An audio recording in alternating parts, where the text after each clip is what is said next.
नमस्कार साथियों, मैं आपका दोस्त advocate Sushil Kumar, Delhi high court आप सभी का स्वागत करता हूं एसीआई के इस वेबिनार में। जैसा कि आप जानते हैं, आज हम चर्चा करेंगे लोक अदालत के टॉपिक के ऊपर और ये हमारा लोक अदालत के ऊपर सेकंड सेशन है। तो लोक अदालत क्या कहती है, इसके कॉन्सेप्ट्स के बारे में हम आगे चर्चा करेंगे पार्ट 2 के अंदर। तो लोक अदालत देखिए, लोक अदालत का कॉन्सेप्ट कहां से आया। तो इसके पीछे एक छोटी सी हिस्ट्री है कि सन 1982 में गुजरात के अंदर एक इनफॉर्मल तरीके से एक लोक अदालत लगाई गई और जिसका परिणाम ये आया कि वो बहुत अच्छे से कंडक्ट हुई, उसका रेस्पॉन्स बहुत अच्छा आया, उसके अंदर बहुत सारे डिस्प्यूट्स रिजॉल्व किए गए। तो फिर उसके बाद पार्लियामेंट को ऐसा लगा, गवर्नमेंट को ऐसा लगा कि क्यों ना इसको कानून बना दिया जाए और जिसका के फायदा पब्लिक को मिले। इसके बाद पार्लियामेंट ने एक कानून बनाया जिसे हम लीगल सर्विस अथॉरिटी एक्ट के नाम से जानते हैं, 1987।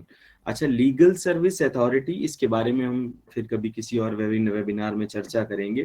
तो लीगल सर्विस अथॉरिटीज के अंदर NALSA, national legal service act, national authority legal service act, इसको बनाया गया और इसका जो कार्य है वो बेसिकली ये है कि लोक अदालत कैसे कंडक्ट करानी है, ये नालसा के अंतर्गत होता है। और भी कई सारे काम नालसा करती है। ठीक है, अब हमारा जो दूसरा टॉपिक आता है कि लोक अदालत कौन कौन कंडक्ट करवा सकता है। देखिए, नालसा करवा सकती है, सुप्रीम कोर्ट करवा सकती है जो उसकी कमेटी है, या फिर स्टेट लीगल अथॉरिटी करवा सकती है, या दिल्ली हाई कोर्ट की लीगल अथॉरिटी, या फिर किसी तालुका किसी डिस्ट्रिक्ट की लीगल सर्विस अथॉरिटी लोक अदालत को कंडक्ट करवा सकती है।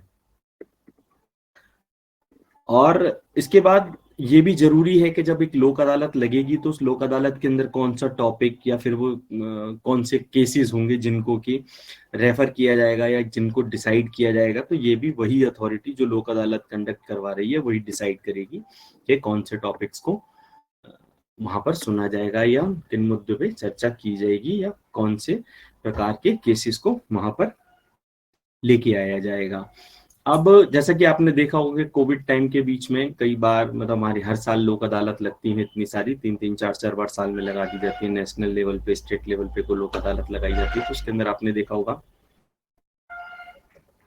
कि ट्रैफिक के चलान्स हो गए, पैटी ऑफेंसेस हो गए, कई तरह के केसेस उसमें डिस्कस किए जाते हैं, उनको खत्म करने की कोशिश की जाती है। अच्छा, लोक अदालत के अंदर ये भी अगर लोक अदालत है तो अब लोक अदालत होगी कैसी, कहाँ पर कंडक्ट की जाएगी, तो ये वही अथॉरिटी डिसाइड करेगी कि कहाँ पर कंडक्ट की जाएगी। उसके अंदर ये मैंडेटरी है कि उस लोक अदालत के अंदर एक जो मेंबर होंगे वो लॉयर होने मैंडेटरी हैं, और एक जुडिशियल ऑफिसर, चाहे तो वो रिटायर्ड हो या फिर सिटिंग जुडिशियल ऑफिसर, जिसे हम जज या फिर मजिस्ट्रेट के नाम से जानते हैं, उनको अपॉइंट किया जाएगा और वो उस डिस्प्यूट को सुनेंगे और वो रिजॉल्व कर सकते हैं। ये मैंडेटरी प्रोविजन है।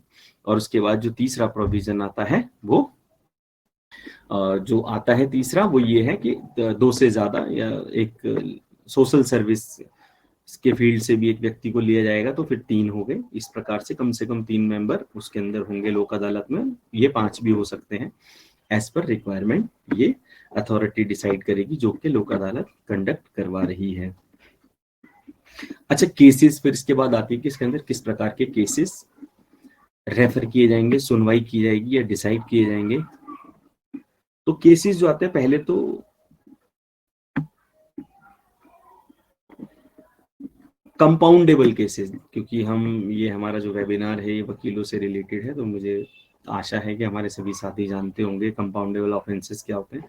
Compoundable offences matrimonial dispute, civil disputes या फिर फैमिली डिस्प्यूट्स हो गए, और या फिर हम करें तो कोई जैसे इलेक्ट्रिसिटी का डिस्प्यूट हो गया, एमसीडी का डिस्प्यूट हो गया, इस तरीके के डिस्प्यूट्स जो हैं, या फिर कोई भी ऐसा केस जो प्री लिटिगेशन की स्टेज पे है, अर्थात कि वो कोर्ट में फाइल नहीं किया गया है, ऐसे केस को भी लोक अदालत के अंदर सुनवाई पे लाया जा सकता है। और ऐसा केस भी जो कि कोर्ट के अंदर पेंडिंग है, जो कोर्ट के अंदर सुनवाई पे चल रहा है, उस केस को भी इसके अंदर सुनवाई पे लाया जा सकता है।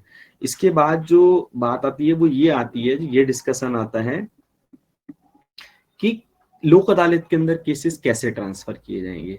तो देखो, लोक अदालत के अंदर जो केसेस ट्रांसफर किए जाएंगे उनके सिंपल से तरीके हैं, और सिर्फ 3 तरीके हैं जिनके द्वारा लोक अदालत में केसेस ट्रांसफर किए जा सकते हैं, जिनको कि सुनवाई पे लाया जा सके लोक अदालत की प्रोसीडिंग्स के दौरान।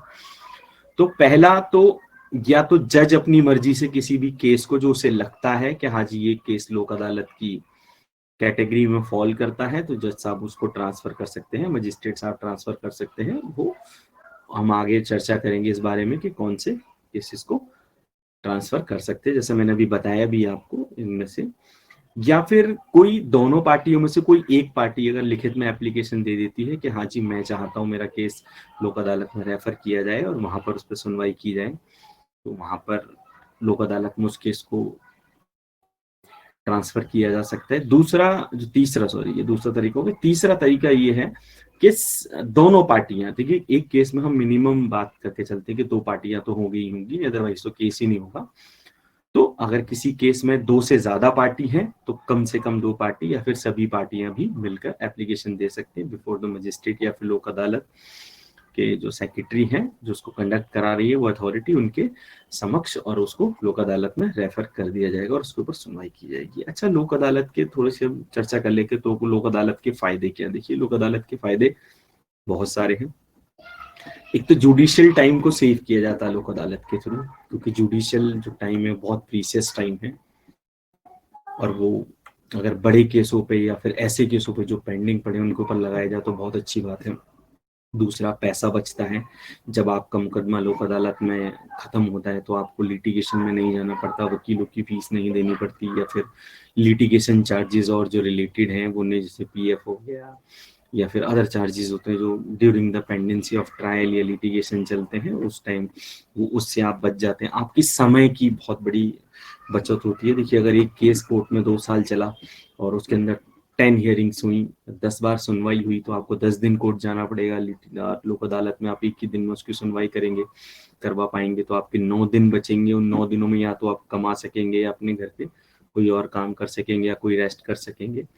तो इस कॉन्सेप्ट की, लोक अदालत के कॉन्सेप्ट का ये फायदा रहा। इसका सस्ता, जैसे हमने भी चर्चा की कि लिटिगेशन में बहुत पैसा लगता है, इसके अंदर बहुत कम पैसा लगता है। अच्छा, लोक अदालत का एक और बेनिफिट है कि इसमें कोई पैसा खर्च नहीं होता। आपको इसके लिए किसी वकील साहब की सर्विसेज को हायर करने की भी आवश्यकता नहीं है।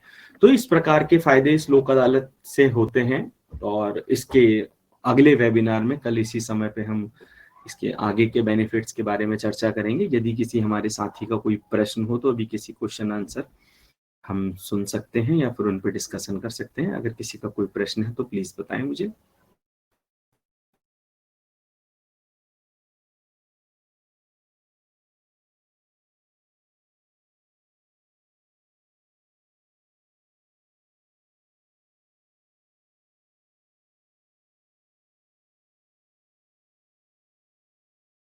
देखिए साथियों, मैं आपको बताना चाहूंगा कि यदि आपका कोई प्रश्न नहीं होगा तो आगामी 1 मिनट के अंदर हम अपने वेबिनार को यहीं पे समाप्त करने की आपसे इजाजत मांगेंगे और चाहेंगे, अन्यथा हम डिस्कशन करें।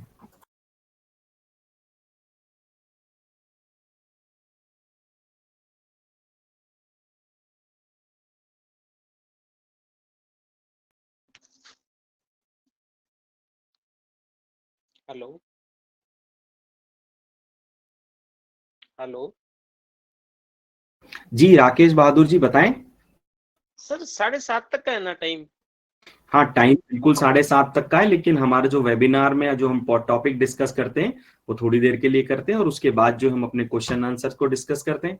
अच्छा अच्छा, छोटा है सर। अच्छा सर, हाँ हाँ हाँ, तो क्योंकि देखो वो भी टाइम चाहिए ना, अगर किसी की कोई क्वेरी होगी तो वो कैसे सॉल्व होगी। जी जी सर। हाँ, तो वेबिनार का टाइम हमने आधा घंटे का रखा हुआ है, उसमें जितनी देर हो सके टॉपिक डिसाइड करते हैं, फिर क्वेश्चन आंसर का। तो जी आपको जी कोई सर। प्रश्न है अभी? नहीं सर। चलिए, बहुत बहुत धन्यवाद। तो इसी के साथ साथियों, मैं आप सभी से इजाजत लेना चाहूंगा आज के लिए।